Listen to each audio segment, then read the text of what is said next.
광고에도 들었듯이 오늘은 종교개혁 주일입니다.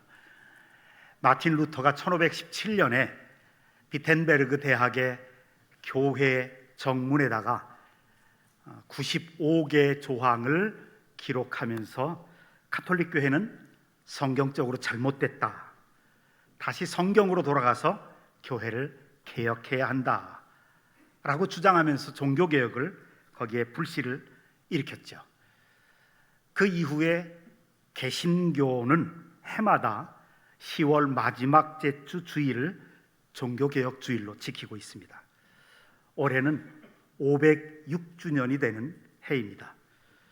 종교개혁의 결과로 기독교는, 교회는 두 개로, 카톨릭, 개신교로, 쉽게 성당, 교회로 나뉘어져 있습니다. 우리는 종교개혁의 열매인 개신교의 후예들입니다. 카톨릭, 개신교 두 개를 다 합해서 기독교라고 말합니다. 우리 한국에서 말하는 거하고 틀리죠. 우리나라에서는 주로 기독교 그러면 교회 나가는 사람들을 이야기합니다. 또 카톨릭 나가는 사람을 기독교라고 안 그래요. 근데 그거는 좀 부정확한 말입니다. 해외 나가서 이 해외에 사는 사람들하고 이야기하다 보면 깜짝 놀랍니다. 해외에서는 기독교 그러면 카톨릭, 개신교 두 개를 다 이야기하고요. 유럽 같은 데서 저 기독교인입니다 그러면 100% 거의 90% 이상이 카톨릭 신자들입니다. 그래서 우리가 이제 조금 혼동해서 쓰고 있는데, 우리는 카톨릭, 개신교, 종교개혁의 열매로 두 개가 갈라졌는데 개신교의 후예들입니다. 개신교 안에는 그 이후에 여러 교파들이 생겼습니다. 장로교, 성공회, 루터교, 또 감리교, 침례교, 또 오순절교회, 구세군, 다 교파들이 생겼습니다. 다 다르냐? 믿는 건 거의 똑같아요. 단지 특징들이 좀 다릅니다. 어느 교회 가면 군대시고 구세군이죠. 또 어느 교회 가면 경건하게 우리 장로교죠. 또 어떤 데 가면 막 춤추고 꼭 고고장에 온 것 같은 오순절 순복음교회죠. 그러나 믿는 교리들은 다 똑같습니다. 개신교의 후예들이기 때문에 그렇습니다. 가톨릭은 하나로 교파가 없습니다. 그런데 교파가 없다고 생각이 되지만 깊이 들어가 보면 그 안에 많은 수도원들이 있습니다. 그 수도원들이 교파와 비슷합니다. 루터에 의해서 불붙여진 이 종교개혁, 루터와 성경 해석에 탁월한 천재적인 그런 은혜를 받은 칼빈이 함께 힘을 합쳐서 종교개혁을 일으켰어요. 그리고 그 종교개혁을 일으켰던 지도자들이 주장했던 것들이 우리 신앙의 본질을 이루고 있습니다. 그래서 이것을 알지 못하면 혼돈하기가 쉽습니다. 그래서 이 종교개혁 이야기라고 하는 제목으로 이번 주와 다음 주에 함께 한번 생각을 해보려고 합니다. 우리 자신의 신앙의 핵심, 우리가 이것을 잘 정리해 나가기를 원합니다. 그 첫 번째, 우리 개신교 신앙의 핵심이 뭐냐? 첫 번째가 오직 믿음으로입니다. 솔라 피데, 라틴어로는 그렇게 말합니다. 저를 한번 따라 하십시다. 오직 믿음으로. 한 번 더요. 오직 믿음으로. 루터는 어느 날 자기 아주 친한, 절친한 친구와 함께 시골길을 걷고 있었습니다. 시골길을 한참 가고 있는데 갑자기 폭우가 쏟아지면서 천둥 번개가 막 칩니다. 그래서 친구와 함께 가다가 갑자기 친 번개에 자기 옆에 있었던 친구가 맞아서 죽습니다. 즉사해버려요. 너무 놀래가지고 이 루터는 그 자리에서 무릎을 꿇고 기도를 합니다. 성 안나여, 나를 살려주십시오. 그러면 제가 수도승이 되겠습니다. 수도원에 가겠습니다. 그랬어요. 수도사가 되겠습니다. 성 안나여. 안나는 누구냐면 하나님한테 기도한 것도 아니고, 안나는 성모 마리아의 친어머니입니다. 그러니까 하나님께 기도한 것도 아니고, 성모 마리아한테 기도한 것도 아니고, 성모 마리아의 어머니, 돌아가신 어머니에게 기도한 거예요. 그러나 그럼에도 불구하고 이 루터는 수도원에 들어가서 수도사가 됐어요. 캐톨릭 신학을 공부하고 성경을 공부합니다. 근데 루터는 자기 죄 때문에 늘 죄책감에 시달렸던 사람입니다. 수도원에 들어가서 그래서 자기가 지은 죄의 용서를 받기를 원했고, 그 죄 용서함으로 인해서 하나님의 이 영혼의 평안을 누리기를 원했습니다. 그래서 수도원의 규칙들, 거기에 따라서 금식 기도하고 고행하고 누구보다도 열심히 수도사 생활을 했습니다. 그는 늘 이 죄 때문에 막 고민이 많았어요. 그래서 번개치고 천둥 칠 때, 자기 친구가 죽었을 때 죽는 게 자기 죄 때문에 자기도 죽을 것 같아서 그렇게 기도하는 거죠. 수도원에 들어가서 항상 제일 많이 했던 게 사제에게, 신부님에게 가서 자기 죄를 고해 성사를 한 겁니다. 근데 수도원에 무슨 죄 지을 게 뭐가 있어요? 여자도 없고 돈 버는 것도 없고 사업하는 것도 아닌데, 수도원 안에 들어가면 항상 기도하고 노동하고 예배 드리는 이것밖에 없는데도, 24시간 그렇게 살아가는데도 항상 이 루터는 자기 속에 있는 죄 때문에 고민을 하는 거예요. 그래서 가서 사제한테 가가지고, 신부님, 제가 죄를 지었습니다. 그래, 얘기해봐라.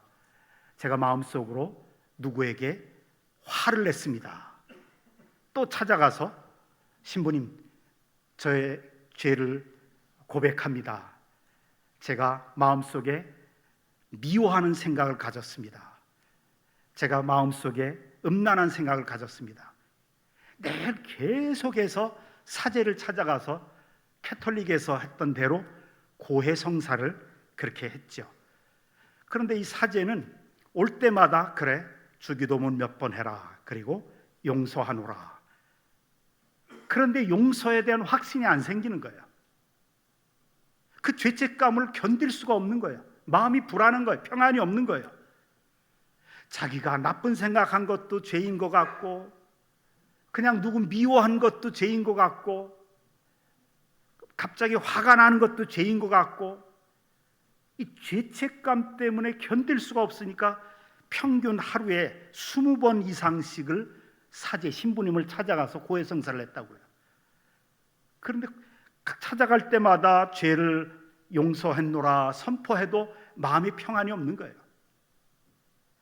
그러니까 나중에 제일 힘든 게 누구였냐면, 그 루터의 고해성사를 받는 신부님이 제일 힘들었어요. 하도 찾아오니까. 그래서 나중에 어떻게까지 말하냐면, 신부님이 하도 귀찮으니까, 루터야, 좀 네 죄 한꺼번에 다 모아가지고 한 번만 찾아와라, 그랬다고요. 너무 많이 찾아오니까. 근데 들어보면 죄 같지도 않은 죄를 가지고 마음에 생각한 거, 마음속에 그냥 냉랭한 거, 이런 것까지 다 죄 고백을 하니까. 그런데도 사제가, 신부님이 죄를 용서했노라고 선포하는데도 확신이 안 생기는 거예요. 마음에 평안이 안 생겨요. 용서받았다는 확신도 안 생기고. 그래서 이 루터가 제일 가고 싶은 곳이 어디였냐면, 로마로 성지순례를 가기를 원했어요. 성지순례 가면 가장 카톨릭에서 유명한, 죄 용서받고 받을 수 있는 가장 유명한 성당이 있어요. 그 성당이 라테란 성당이에요. 라테라노, 이 라틴어로 그렇게 말하는데 라테란 성당이에요. 근데 라테란 성당은 거기 가서 미사 드리고 예배 드리고 그런 큰 성당이 아니에요. 거기에는 28개의 계단이 있는 아주 좁은 통로로 된, 그걸 이제 성당 바실리카라고 그러는데, 라테란 성당 28개의 계단이 있는 그런 성당이에요. 이 28개의 계단은 뭐였냐면, 옛날 콘스탄틴 1000년 이상 전에 된 콘스탄틴 황제의 어머니가 예루살렘에 가서 예수님이 골고다 언덕을 올라가는 그 언덕의 계단을 그대로 떠와가지고 로마에 그대로 갖다 놓은 거예요. 그래서 그 계단을 한 계단 한 계단 올라가면 갈수록 자신의 죄가 용서된다는 가르침이 있었어요.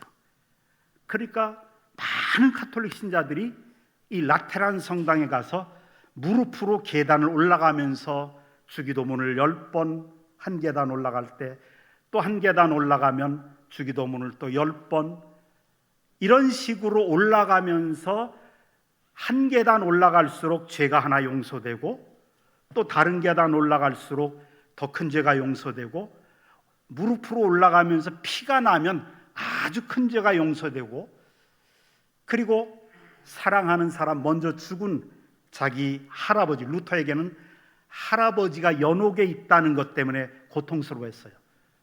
연옥에 있는 자기 할아버지가 천국으로 올라갈 수 있도록 계단으로 28개 계단을 올라갔습니다. 저도 한번 몇 년 전에 휴가를 맡아서 이 라테란 성당에 갔어요.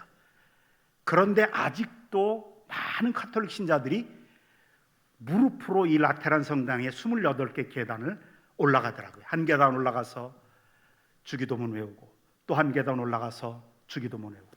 저도 한번 해봤어요. 목사지만 한번 흉내를 내봤어요. 한 계단 올라가고 두 계단, 얼마나 딱딱한지 무릎이 막 너무 아픈 거예요. 막 피가 날 정도겠더라고요. 4계단까지 올라가고, 아이 못하겠다, 난 가톨릭 신자가 아니다. 그리고 이제 그냥 포기한 적이 있었어요.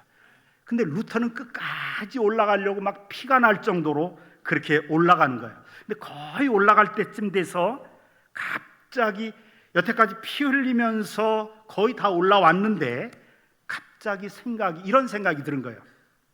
내가 지금 무릎이 까지고 피를 흘리면서 고통스럽게 기어오르는 이 계단에 내 무릎에서 흘러내린 피가, 나의 피가, 내 고통스럽고 내가 흘린 나의 피가 나의 죄를 용서하고, 내가 기도하면서 고통스럽게 기도하면서 흘린 내 피가 나를 의롭게 만든다면, 이것이 공적이 된다면, 그러면 예수님이 십자가에서 왜 못 박혀 죽으셨을까? 이 생각이 든 거예요. 그럼 예수님이 십자가에서 죽으실 이유가 없다. 내가 고통스럽게 기도하면서 죄 고백하면서 피 흘리면서 그 피가 나를 깨끗하게 하고 나를 의롭게 하는 공적이 된다면 예수님이 왜 죽으셨을까? 그러면서 갑자기 로마서 1장 16절 17절의 말씀이 생각나는 거예요. 특별히 17절의 말씀, 복음에는 하나님의 의가 나타나서 믿음으로 믿음에 이르게 하나니 오직 의인은 믿음으로 말미암아 살리라 그래요. 하나님의 의. 이 루터는 그때의 비텐베르그 대학에서 성경을 가르쳤거든요, 대학생들에게. 이 말씀이 가슴을 막 치는 거예요. 복음 안에 하나님의 의가 나타났다. 하나님의 의, 공의로우신 하나님이 죄를 반드시 심판하고 벌 주는 하나님의 의가 복음 안에 나타났다. 복음은 예수님의 십자가에서 흘린 피를 복음이라고 그러는데, 그 안에 그 무서운 진노 하나님의 피가 나타났다. 이게 무슨 뜻일까? 그러면서 복음을 깨닫기 시작하는 거예요. 나의 모든 죄가 예수께서 대신 십자가에서 피 흘리면서 다 죄값을 받으셨는데, 내가 이렇게 무릎으로 올라가는 이게 뭐가 나의 업적이 되고 나의 의가 될까? 말도 안 된다. 이걸 깨닫기 시작한 거예요. 복음을 깨닫기 시작을 해요. 이미 예수님께서 십자가에서 다 이루어 놓으신 구원을 내가 다시 이루려고 무릎으로 올라가고 사제에게 가서 죄 고백하고 이게 도대체 헛된 짓 아니냐라고 하는 거예요. 그러면서 믿음으로 믿음에 이르게 하나니 오직 믿음으로 말미암아 살리라 그래요. 거기서 구원은 오직 믿음으로 받는다라고 하는 확신을 갖게 됐어요. 죄 용서함 받는 것은 십자가에서 흘리신 예수님의 보혈을 믿는 믿음만으로 용서를 받고 구원을 받고 하나님의 자녀가 된다라고 하는 확신을 갖게 되고, 그리고 거의 다 올라갔던 그 계단에서 그냥 벌떡 일어나서 이 말씀을 외쳤다고 그래요. 복음에는 하나님의 의가 나타나서 믿음으로 믿음에 이르게 하나니, 그리고 내려왔다고 그래요.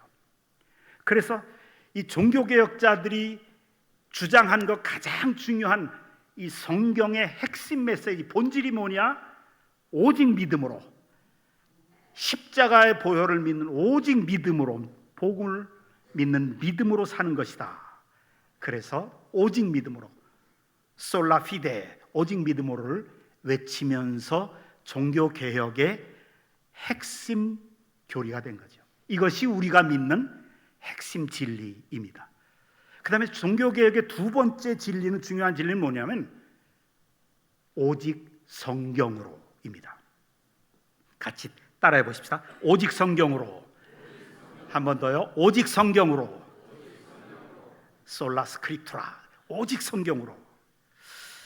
당시 성경이 뭐로 기록되어 있냐면 라틴어로 기록되어 있었어요. 근데 라틴어는 누가 아는 글자냐? 대학 교수들이나 사제들, 신부님들만 알아요. 그러니까 일반 평신도들은 성경을 읽을 수도 없지만, 성경도 없지만, 그러니까 성경 해석할 수 있는 권한이 누구에게 있냐? 교황에게 있었어요. 성경을 자기 마음대로 해석해도 일반 사람들은 모르니까 그게 진리인 줄로 받아들인 거예요.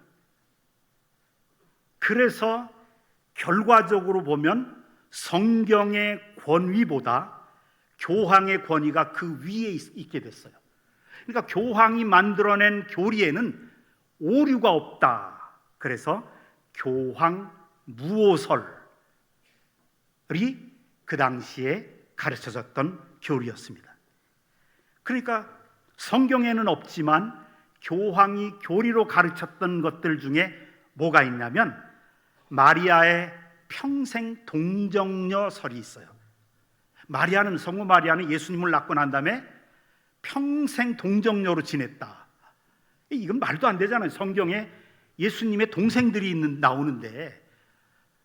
그렇잖아요. 사도행전 15장 그 예루살렘 사도들의 회의를 인도했던 사람이 예수님의 친동생인데, 야고보인데, 말도 안 되는 이야기가 마리아의 동정녀설이 나와요.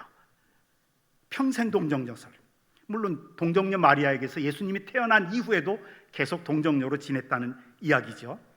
그리고 마리아는 죽을 때 그냥 승천했다라고 그렇게 말해요. 그리고 더 이제 이 루터나 칼빈을 막 분노케 한 건 뭐냐면, 면죄부를, 교황청에서 파는 면죄부를 사면 연옥에 있는 자기 아버지, 죽으신 아버지, 어머니, 자기 사랑하는 사람들이 연옥에서 고통받고 있다가 천국으로 간다는 거예요. 그래서 면죄부를, 이제 테첼이라고 면죄부를 파는 전문 신부들을 유럽 각지로 파송했어요. 그때 이제 독일에서 면죄부를 팔던 테첼이라고 하는 신부가 설교하는 거를 루터가 들었어요. 뭐라고 설교했냐면, 여러분들이 교황님이 발행한 이 면죄부를 사는 순간에 동전이 면죄부를 사는 그 헌금통에 딸랑 떨어지는 소리가 나는 순간에 여러분들의 먼저 돌아가신 연옥에 계신 아버지 어머니의 영혼은 천국으로 갑니다. 그렇게 가르쳤어요. 근데 이 면죄부는 그 이전 훨씬 몇백 년 전부터 1096년부터 면죄부가 팔려지기 시작했는데, 왜 팔았냐면 한번 잘 생각해 보세요. 지금까지도 요즘에 전쟁이 일어난 이스라엘, 예루살렘 있죠. 그 당시에 1096년도 당시에 예루살렘은 이슬람 회교도들이 점령하고 있었어요. 그러니까 교황의 입장에서, 교황청에서 생각하기를 저 예루살렘 성지, 예수님이 활동하시고 십자가에 달리시고 부활하신 그 예수님 그 성지를 회교도들이, 이슬람 교도들이 지배하고 있는데 이거 우리 탈환해야 된다. 그래 전쟁을 일으키는데 그거를 십자군 전쟁이라고 해요. 근데 십자군 전쟁을 일으키려니까 꼭 필요한 게 두 가지가 있죠. 군사들과 그리고 돈이에요. 돈이 많이 있어야 뭐 무기들도 사고 뭐 식량도 사고 그래야 되는데 근데 돈이 없는 거예요. 그래서 그때부터 전 가톨릭 신자들에게 교리로 가르쳤던 게 뭐냐면 하나님의 영광을 위해서 당신들이 할 수 있는, 천국에 가기 위해서 당신들이 할 수 있는 곳이 있다. 첫째는 십자군 전쟁에 병사로 출병을 하든지, 두 번째는 그렇지 않으면 면죄부를 사면 여러분들이 천국에 갈 수 있다. 사람들은 돈으로 하는 게 제일 쉽잖아요. 뭐 지금도 마찬가지지만.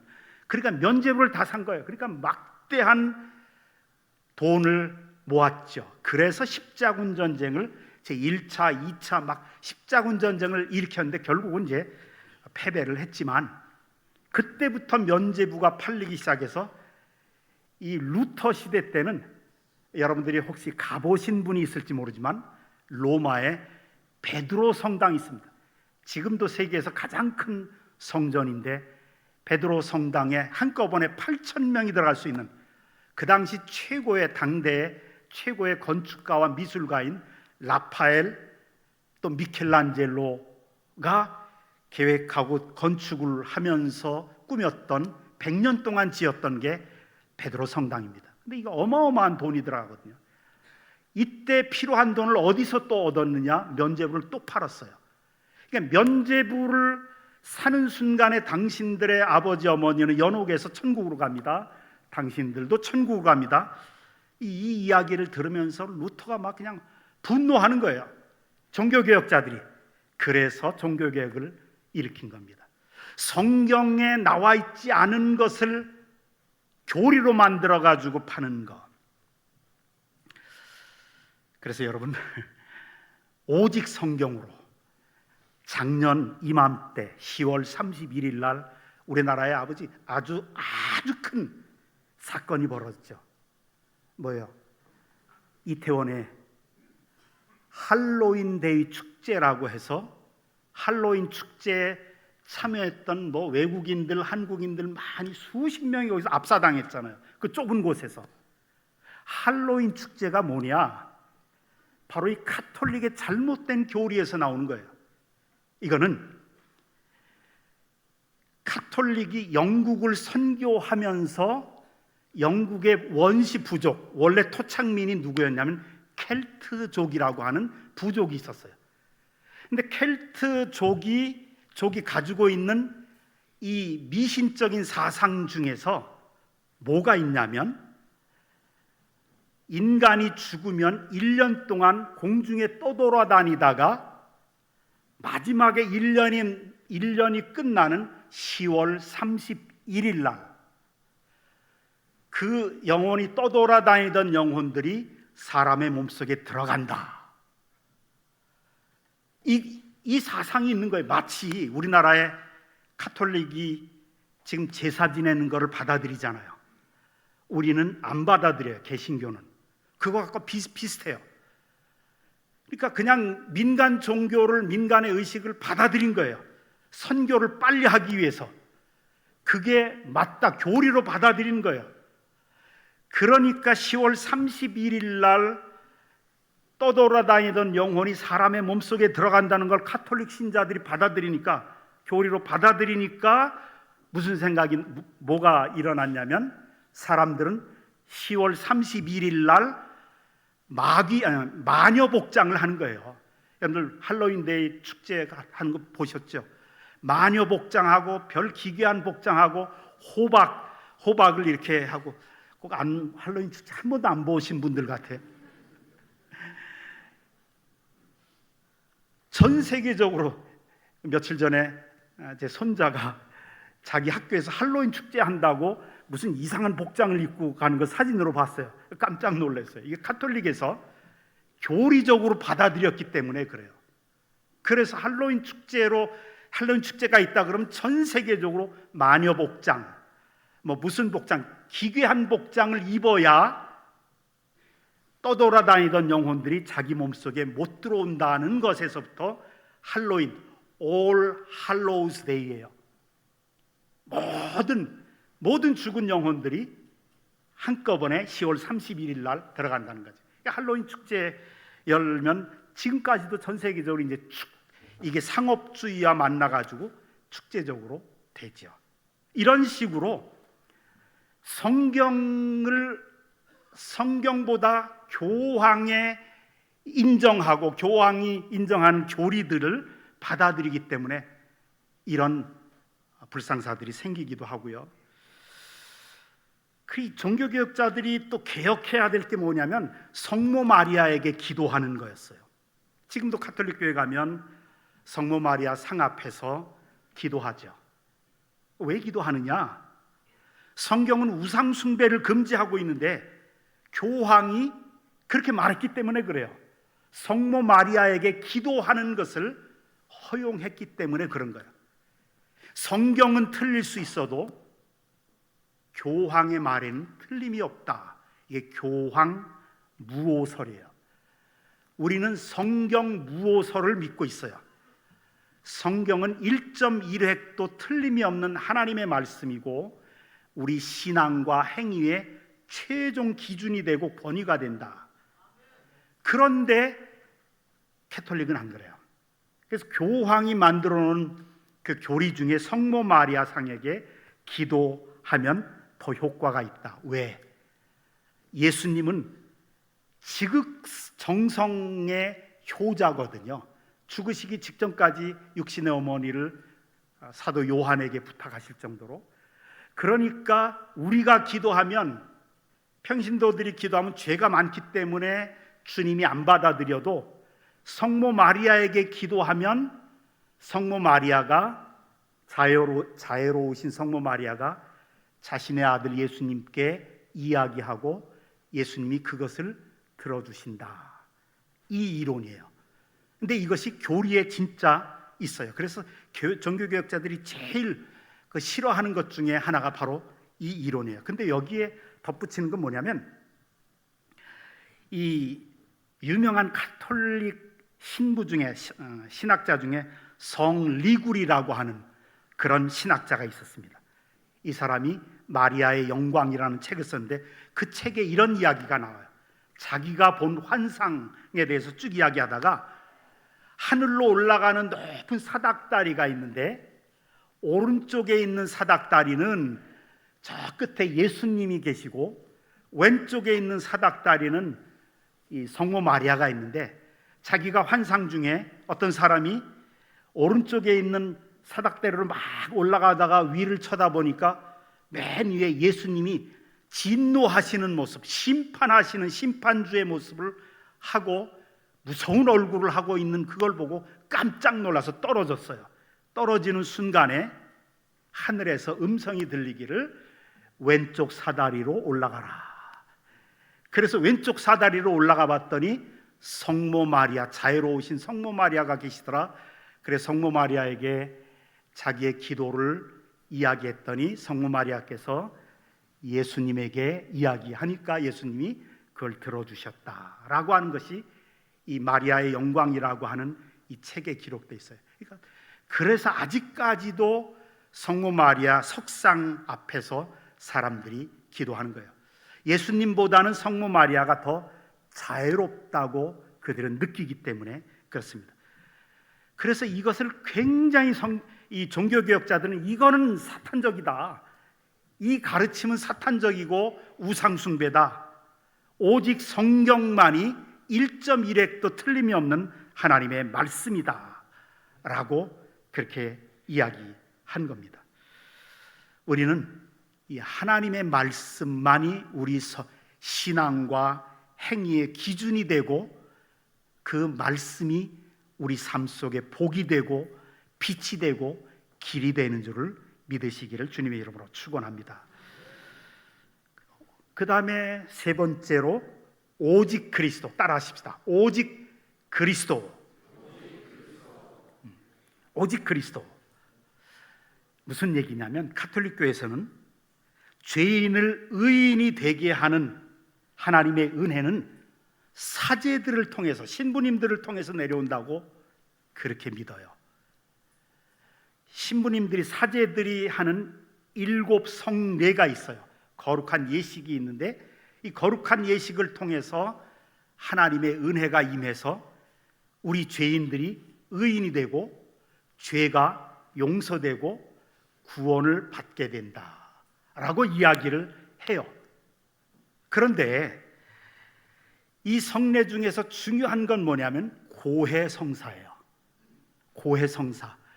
죄를 지었을 때 가톨릭 신자들은 반드시 1년에 몇 번씩 신부님에게 가서 자신의 죄를 낱낱이 고백해야 돼요. 그러면 신부님은 그것을 듣고, 그래, 성경 어디를 봐라, 뭐 주기도문을 몇 번 외워라, 이렇게 하면서 내 죄를 사하노라. 그러면 죄가 사해진다는 그 이론입니다. 근데 이것을 루터나 칼빈이나 종교개혁자들은 이건 사탄적인 가르침이다 라고 말을 하는 거예요. 주님과, 예수님과 우리 사이에는 누구도 중보자가 있어서는 안 된다는 거죠. 그게 베드로전서 2장 9절의 말씀이에요. 베드로전서 2장 9절의 말씀, 너희는 택하신 족속이요 왕같은 제사장들이라. 모든 그리스도인들은 주님과 나 사이에 아무도 중보자가 없어요. 예수님밖에 없어요. 제사장이에요. 자기 스스로가 제사장이에요. 그래서 우리는 누구에게 가서 죄를 고백하고 용서받는 게 아니라 주님 앞에 가서 직접 주님 앞에 죄를 고백하는 그런 신앙생활을 하는 거죠. 아직도 가톨릭에서는 바로 이 사제를 통해서, 신부님을 통해서 죄 용서를 선포하고 그런 겁니다. 이거는 이제 종교개혁자들이 정말 타파시키는 그런 내용이죠. 그래서 우리 종교개혁의 후예들인 개신교에서는 뭐를 주장하냐면 만인 제사장설을 주장합니다. 한번 따라하십시다. 만인 제사장설. 모든 그리스도인들이 제사장이라는 거예요. 누구 중보자가 필요 없어요. 예수님과 우리 사이에 직접, 우리 그런 말 잘하죠. 직통계시다. 뭐 직통으로 주님과 나는 통한다. 그게 만인 제사장설이에요. 자신이 얼마나 특별한 존재인가라는 것을 강조하기 위해서 막 직통계시 받았다 이렇게 말하는 사람도 있지만, 주님과 나 사이에 직접 주님과 교제하는 것. 여러분들 목사는 그럼 뭐냐? 목사는 여러분들의 제사장이 아니에요. 여러분들과 하나님 사이에 있는 제사장이 아니라는 겁니다. 목사는 여러분들이 제사장의 역할을 잘 감당하게 하기 위해서 가르치고 양육하고 도와주는, 하나님 말씀으로 도와주는 영적인 지도자일 뿐이지, 하나님과 여러분들 사이에 목사가 서서 뭐 은혜를 준다거나 그런 게 아니라는 거예요. 만인 제사장설, 어떤 사람들이든지 자신이 직접 예수님께 나가서 자신의 죄를 회개하고 고백하면 그 사람은 예수님을 통해서 용서받고 의인이 되고 하나님의 자녀가 되고 천국에 갈 수 있다. 그래서 언제나 우리를 의인 되게 하시는, 천국 가게 하시는, 하나님의 자녀 되게 하시는 그 예수 그리스도만을 의지하며 살아가시기를 바랍니다. 따라합시다. 오직 믿음으로, 오직 성경으로, 오직 예수 그리스도. 말씀을 마치겠습니다. 이 종교개혁의 가장 중요한 핵심 진리, 바로 오직 믿음, 오직 성경, 오직 예수 그리스도, 이 핵심 진리를 붙잡고 건강한 신앙생활 하시기를 주님의 이름으로 축원합니다. 기도하십시다. 하나님, 종교개혁의 후예들로서 하나님, 우리가 오직 믿음으로 살아가게 하시고 오직